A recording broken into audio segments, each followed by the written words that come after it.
আসসালামু আলাইকুম হুজুর। আবু সাইদ আছে না, আমাকে অনেক খারাপ একটা বকা দিয়েছে। ওর বকাটা শুনে আছে না, আমার মনটা অনেক খারাপ হয়েছে। ওয়ালাইকুম সালাম রহমতুল্লাহ। কি বলো, আবু সাইদ তোমাকে বকা দিয়েছে? ও বকাও দিতে পারে? আস্তাগফিরুল্লাহ, ওকে ডেকে নিয়ে এসো। ঠিক আছে হুজুর, ডেকে নিয়ে আসতেছি। আসসালামু আলাইকুম হুজুর। ওয়ালাইকুম সালাম রহমতুল্লাহ। কি আবু সাইদ, তুমি আর বকা দিলে কেন? হুজুর, ও আমার বারবার ডিস্টার্ব করতেছিল, তার একটা বকা দিয়েছে। তোমাকে যদি ও ডিস্টার্ব করে থাকে, তুমি হুজুরের নাকি বিচার দিবা? তুমি কেন বিচার করতে গেলা? তুমি ওকে বকা দিয়ে দিলা। আজকে সারাদিন তোমার খাবার বন্ধ। হুজুর, আমার পেটে তো এখনই অনেক খিদা, আমি সারাদিন না খেয়ে থাকবো কিভাবে? বকা দেওয়ার আগে মনে ছিল না? যাও।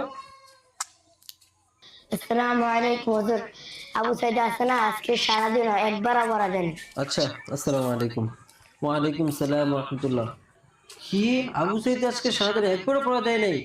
কি সমস্যা আবু সাইদ, তুমি আজকে সারাদিন একবারও পড়া দেও নাই কেন? হুজুর, পেটে অনেক খিদা তো, খিদা এখন পড়া শিখতে পারিনি। যাও, এটাই তোমার শাস্তি। হুজুর, এবার আমার